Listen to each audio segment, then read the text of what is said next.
chores alone, listen to a podcast. So last month, around this time, roughly, we've hit peak podcasts. There are now 700,000 podcasts out there with 2,000 to 3,000 new episodes a month. I really like listening to podcasts. I've been listening to podcasts for a number of years. Podcasts about news, running, productivity, data science, video games, all sorts of, even podcasts about podcasts. And there's some very good podcasts out there. Some of you may be familiar with Serial, about the trial of Adnan. So yeah, there's also some pretty bad ones. I once listened to a podcast about a video game that was the guy recording, talking out loud or talking to himself as he drove into work with no editing. I think he just probably hit send or upload as soon as he got to work. So you see there's a range out there. But what I'd like to tell you is you don't have to do your chores alone. You don't have to clean toilets. You don't have to mow lawns. You don't have to paint your office all by yourself. You can listen to a podcast. Podcasts can make great companions. They can be informative, entertaining, and really just make the time go by so much quicker. I'd like to tell you about one of my favorite podcasts, or more of a group of podcasts. There's a podcast called Startup that's about a startup, started by Alex Goldman, as he was starting a podcasting company.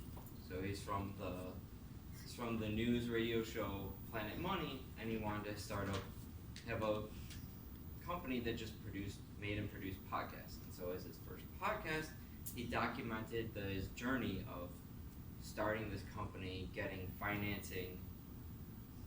And so, after listening to that podcast, I became somewhat invested in Gimlet Media, his startup, and his podcast. And actually, they even made the first season of Startup and inspired a TV show called Alex Inc. Zach Braff. Fortunately, it was only one season and not very good, so it was good reason they stopped it. But I watched the show just because I like Gimlet Media so much. One of my favorite podcasts by Gimlet Media is this podcast Reply All, and they talk about different things, the internet, and kind of just how to deal with all the troubles of life and complexity of the internet, and what happens when you get hacked and all these different things.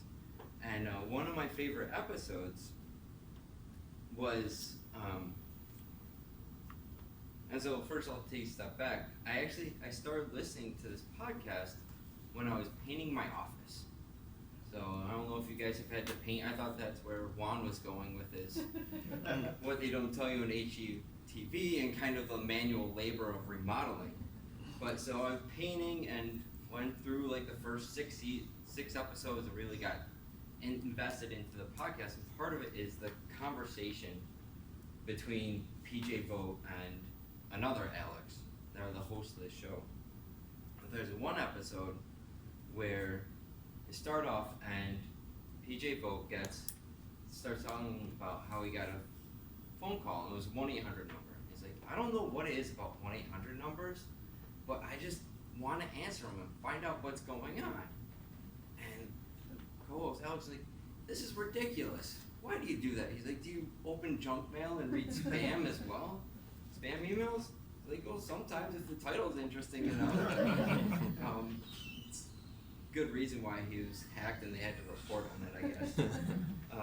So turned out the 1-800 number was one of the familiar scams where, like, we've detected a virus on your computer and you need to contact tech support right away. And so he calls them up just to find out what's going on, and it ended up leading to conversation going. He ended up traveling halfway around the world and going to the calling house that made the call. The guy who made the call and he had subsequent conversations with got fired. So he got kind of the inside scoop and started finding more out about the company, and ends up making his way all the way to the head of this calling house company, the person running it. He just wants to know, why are you doing this? Why are you taking advantage of people? And the guy's like, well, I'm just taking advantage of stupid people. And so didn't really get the response that he wanted, but what he did say about it was his hope was that now it's gotten to the point where we're afraid to answer our phone calls if it's a number that we don't know, because most likely it's some scam and you're just gonna hang up and it's a waste of time. He's like, but now maybe some of the people in the calling house, they'll hesitate to make a call because they don't know who's gonna come traveling halfway around the world and track them down. So, and said podcasts can make tedious tasks like painting bedrooms and mowing lawns, cleaning toilets, a lot more fun. So next time you have to do some chores around the house, find yourself a good podcast.